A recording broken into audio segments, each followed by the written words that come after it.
You have this nickname, Mr. Vomit, Pig Virus, whatever, that's constantly put out there when people are talking about you. Well, yeah. I mean, that's something that was a device for use in a broadcast that I worked with 20-some years ago, and it served our purpose at the time. What was a broadcast and what was the purpose? It was the Howard Stern broadcast in the afternoon on WNBC in New York, and the purpose was to create an amusing and disgusting name to use when vilifying the prop boss, which is something that's been going on in literature and theater and broadcasting since the beginning of each of those things. It's like people love to hate the boss. So you make the boss an incompetent buffoon and caricaturize him. And so that was part of what came along with that, and that was fine. Well, so you thought that back then when this nickname was created, you thought, oh, this is just a shtick? Yeah, I was kind of pretty much in on the joke. Okay, so you knew. It wasn't like, I can't believe he's calling me that. No. Okay. No, I understood what I was getting into. I see. So how did you feel when it was in a book and in a movie? And then people... Well, see, the thing is I was there. I know what really happened.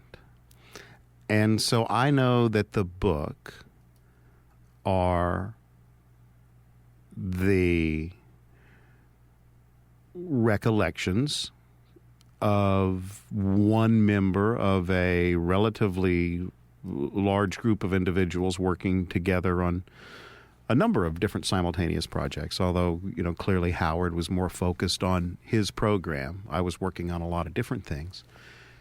But they're one person's recollections, crafted into a entertaining package, sometimes self-servingly, and Howard told those stories so as to be more entertaining. I would have done the same thing. Don't let the facts get too stridently in the way of a good bit.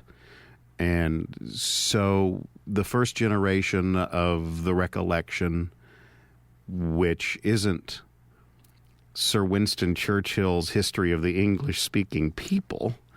It's not a work by Will and Ariel Durant. It's Howard Stern. It is the closest iteration to what really happened, although I don't think that he went out of his way to provide much analysis or content. And that's fine, too. I'm good with that. It's like that's not what the joke was about. That's not what the book was about. That's not what the point was, to provide other parties' perspectives or other parties' recollections of what actually happened. And I know how over time sometimes what one suspects might have happened becomes what believes might have happened becomes what one believes one knows did indeed happen. And those things don't always sync up to what really happened. Okay, so what really happened? And well, in what circumstance? It's like what really happened was we had a really, really miserable 6, 8, 9 months, and then I kind of had an epiphany. I didn't kind of had an epiphany. I had a major life-shaking recognition of the fact that he was doing something that we didn't understand. I'm not so sure he completely understood it at the time either. And that what he was trying to do by way of entertainment was really more important than playing all the Air Supply songs in the correct sequence and getting the traffic and weather on time and things like that. And I figured out that probably the the most purposeful and helpful role I could serve, that would make the ratings go up would be to, rather than trying to beat him into submission and bend him to my will, which wasn't making either of us terribly happy, figure out how to make the world a safe place for him to creatively do the thing that he does, which is create. But is it true that you guys didn't hear his show? That's what the movie portrayed. No, that's Or maybe not. the higher-ups didn't hear it or something. The program director of WNBC, the general manager of WNBC, the vice president of programming of NBC Radio, and the president of NBC Radio all were intimately acquainted with Howard's program on DC 101. I can't speak to Irwin Siegelstein and Bob Mulholland and Grant Tinker, although as I recall, I don't think any of them had necessarily. I don't know if they'd heard it or not. I don't think that they had contemplated it in the context of. I don't think they'd contemplated it airing on an NBC O&O. But that was really not even where the problem lay. The problem was the early problem was at RCA, which owned NBC at the time. What was that problem? They didn't like that kind of programming? Well, they didn't know what kind of programming it was. They probably couldn't have found a radio station that they owned with a map and a GPS. After we agreed to hire Howard, and after the agreement was fully executed, I don't remember the name of it. Might have been an almanac. It was in that period when NBC would launch a new primetime news magazine about every 24, 36 months, and they would die a grisly ratings death, and they'd quietly take them out back and shoot them, and then go dark for a year, and then bring another one back with a different name. And eventually they stumbled across a successful formula, and it was Dateline. But this was a Dateline-like broadcast several generations before Dateline. And Douglas Kiker did a piece that was called X-Rated Radio, which featured Dennis Erectus from KOME in San Jose, the cum spot on your dial. And when was this? What year? I don't decade? remember. Early 80s. It featured Dennis Erectus, Steve Dahl on The Loop in Chicago, and Howard Stern on DC 101 in Washington. And the piece opened with Kiker sitting in his suburban Washington home with his adorable, innocent little preschool toddler son on his lap while they are presumably listening to the radio. And I don't recall what provocative piece of sound they attached to that particular piece, but it did get your attention. And so they did the piece. They went through Dennis Erectus, they went through Steve Dahl, they went through Howard Stern, and then they paid it off with a funny thing happened on the way to the edit suite. Howard Stern was hired by WNBC in New York. Yeah, that's the same NBC that's a radio station owned by the same NBC that owns NBC News. And Dom Fioravanti, our general manager, a remarkable man and a visionary, gave them a prepared statement because Dominic wasn't inclined to be drawn into some back and forth in which we knew very well we weren't going to have the opportunity to fully satisfy anyone. And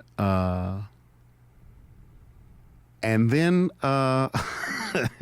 and then it got interesting, attempting to keep the world a safe place for Howard to come be on the air on NBC, and we did. Well, I know various kinds of radio, but what was radio like then? I mean, what did it look like when he entered the scene that made you guys realize, okay, no, this is a new thing, we should just let him do it? Well, that's really not the question I'm going to answer. So I apologize, but I think you'll get what you want to know out of what I will say, which is a kind of an answer to a different question. And we were number one, 25 to 54 in morning drive. We were top 5, 25 to 54, 10 a.m. to 7 p.m., depending upon whether or not the Mets and the Yankees were playing. We did reasonably well at night, but we were a couple of rungs farther down the ranker in baseball season than the other two books of the year. And then and we had beaten WABC, which had long been the repeated play concept, the top 40 music radio station radio station of record in New York. And I vividly recall there was a party going on that afternoon, the afternoon we got the ratings, at WNBC. And I was sitting in my office on my sofa, kind of just cradling my head in my hands and being really, really, really, really disturbed. And Bob Mounty, who was I think at that point he was the executive vice president of NBC Radio, whatever the title was. If I'm not mistaken, at that point, the general managers were reporting to Bob. And Bob was a fabulous kind of a Jewish uncle to me from Philadelphia. And he walks in and says, "Why aren't you out here partying with the rest of us, hot dog? This is your party." This is not a good thing for us, Bob. And he says, "Well, what do you mean? I'm not gonna do that in character as Mounty, because I don't really do a very good Mounty." I said, "Well, when this has principally been a personalities in the morning and music all day long war, which we have won. And when we have traditionally lost a listener on the basis of song selection or commercial placement or something like that, they could go 11 spots up the dial and listen to WABC for a while, and then when WABC annoyed them, they could come back 11 spots down the dial and listen to 660 for a while. And what we've really won is the division of attention share. And so now, when people don't like a song or they don't like our NBC radio network news, always being one to take a shot when you have the guy who can make the decision to let you out from that obligation there. "Don't start with me on that, sport," Mounty would typically respond. Or they don't like something else that we have going on. And they want some relief from that. They're not just going to go to WABC. They've got to go across the band. They got to go to Z100. They got to go to WPLJ. They got to go to our own WYNY. It's going to be a lot harder to get them back. This kind of screws up our strategy, Bob. And his question was, "So what are you going to do about it?" And my answer was, "I think that we're going to try and find somebody to do in the afternoon what Imus does in the morning and be entertaining without music bearing the burden of responsibility of entertainment." And so that led to a big search, and Howard was really kind of right there in our own backyard, being an impediment to progress for an NBC-owned radio station, WRC in Washington, which was managed at the time by a good friend of mine, the late Jerry Nachman. And I was whining to Nachman one day about how difficult it was to find somebody to do what we needed done who was really special. And he proposed Howard would be a win-win. Get him out of WRC's way and get him doing something productive for WNBC. And so it worked that way. If people back then had PPMs, do you think it would have been different? How do you mean? Well, because back then, they would write in diaries. I mean, people would say, "Okay, this is what I listened to," and they write it down. And now, yeah, I mean, we're going through kind of an agonizing reappraisal and self-reassessment in the diary age, and I mean in the meter age, and realizing that diaries were very kind to heritage radio stations. I have issues with some things about the meter. This is probably not the best forum in which to get into them, but we've always had sampling issues of one sort or another. I think that at Arbitron they do the best job that they can to provide us with consistently reliable and replicable audience listening estimates.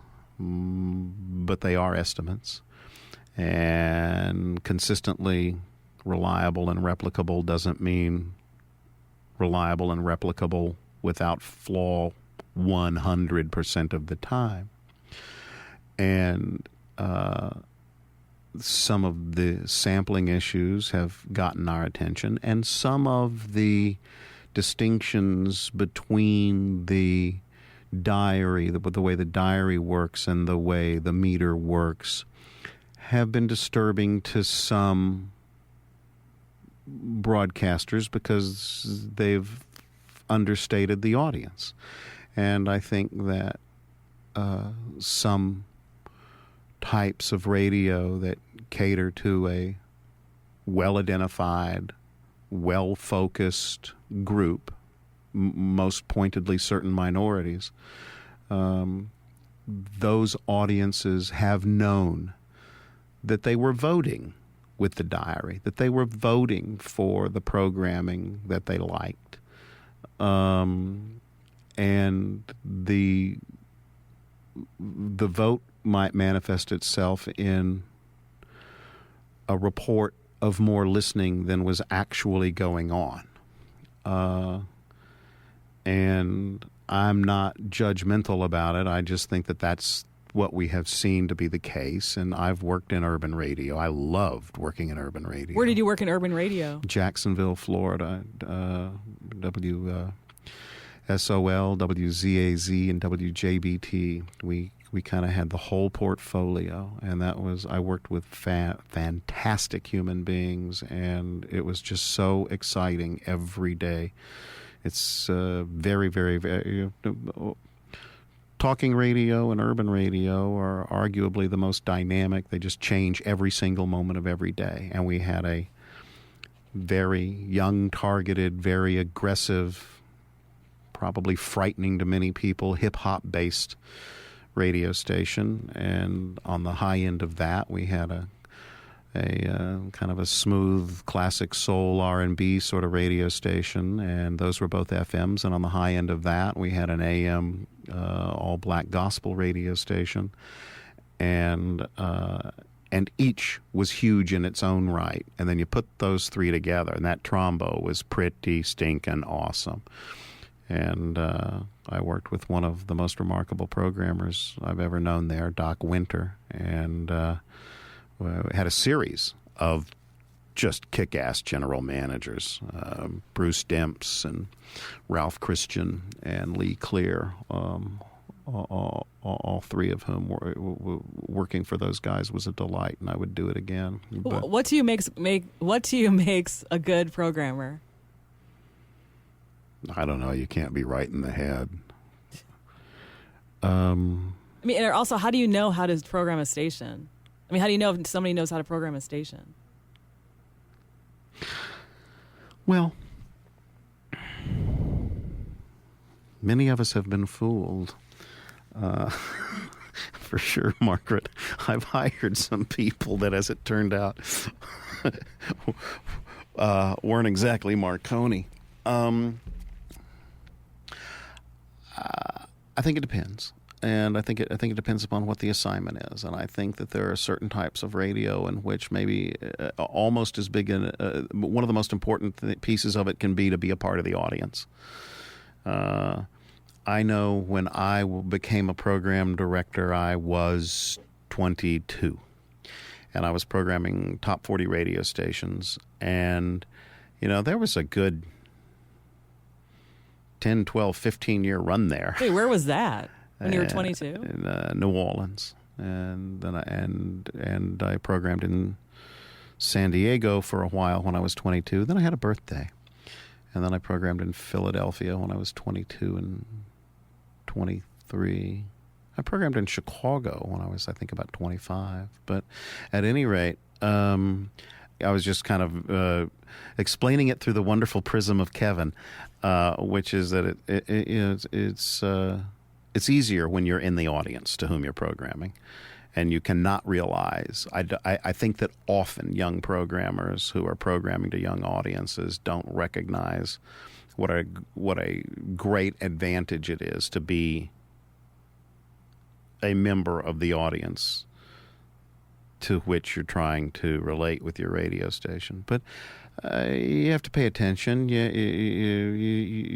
need to pay attention to a lot of things. It just helps to be a person who's naturally curious. It helps to be a person who's naturally interested in what's going on in the world. It is the most important thing of all is to be interested in what interests people, whether it's a broad-based music radio station or a niche music-based radio station, or some kind of talking radio station, whether that's all news or conservatalk or some sort of more general interest talk, or it appears that the role of left of center socio-political talk in this country these days is served by national public radio stations, and they do a pretty good job of that.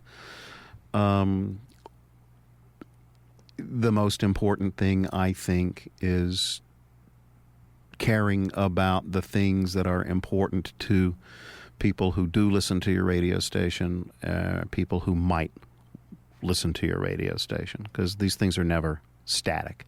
Audiences never stay the same size. They're always getting larger or getting smaller, so you're always in growth or decline. You plateau. You don't stay on a plateau for long. Well, how do you balance the business of radio and then the creative part? Like, okay, you've got your numbers in front of you, you got stacks of numbers, and you've got salespeople telling you things, and you've got, general managers and so forth saying things, and then you've got the other part, which is like this unknown quantity. Like, okay, this is interesting. So how do you balance those two in order to program a station? I don't know. You just... how do you know when to take a chance? I have a bias in favor of taking more chances rather than fewer, I suspect, although I think that they need to be intelligent and well-informed chances. But if you operate in a completely risk-free environment, in addition to being just bloody boring, then you're not adapting to the world as it changes around you. And my father's in this business. He's retired from this business. But there are so many of the things that I learned at my daddy's knee have changed. But there's a handful. Like what?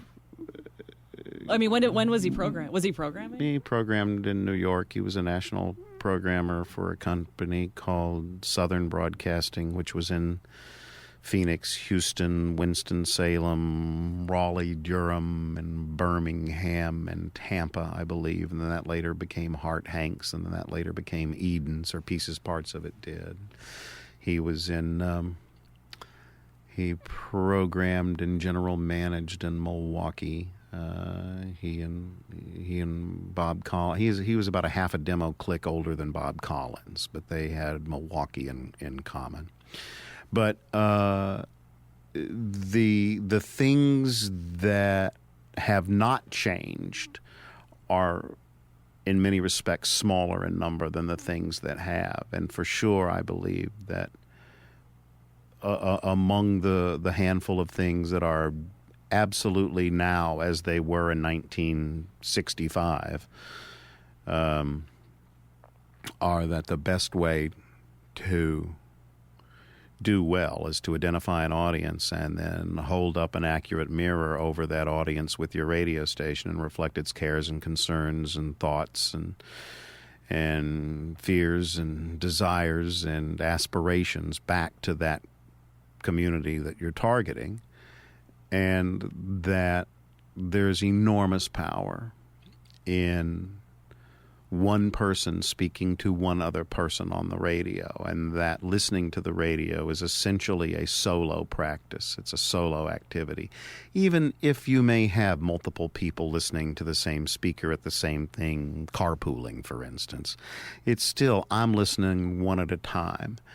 And Gary Meyer is talking to me, or John Williams is talking to me. Those are two individuals, each of whom does a wonderful job of speaking to thousands of people one at a time. And I don't think that those are two of the things that haven't changed. Well, how many years have you worked in radio? For all intents and purposes, all my life I've been around radio stations. But you work for MTV too, right? Mm-hmm. So which do you like better, radio or TV?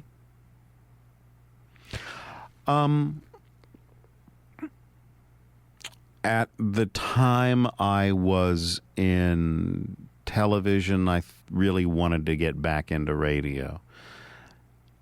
I rethink that from time to time. But it was, that was an...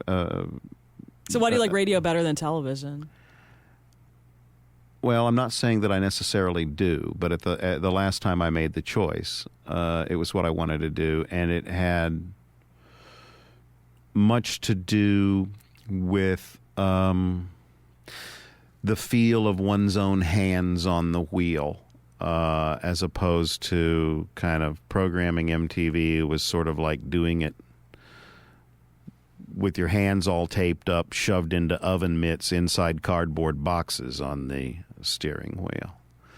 And well, yeah, I mean, I'm just wondering, how the heck have you survived so long and been so successful? Do you just get to know people in the business and they find out what you do and then you get hired? Because you've been all over the country. I just go from one parole officer to the next, Margaret. No, I mean, no, because I'm just wondering, I meet certain people and I think, gosh, they've survived so long. And you've had, you worked at the top stations. I mean, right now in Chicago, you're working at the top station. You worked at WNBC. And you worked at a lot of several other states. You worked for Clear Channel, which is a huge company. Yeah. MTV when it was starting out, right? Or in the early years. Yeah, not at the very beginning, not at the launch, but when we were getting serious about ratings. When you couldn't watch the channel without seeing Thriller. That was my work. Yeah. So I don't know. It's helpful to like what you do, and be kind of driven to do what you do, and it's helpful to be interested in people and things and ideas. Well, did you ever meet the guy who played you or the composite you in the movie?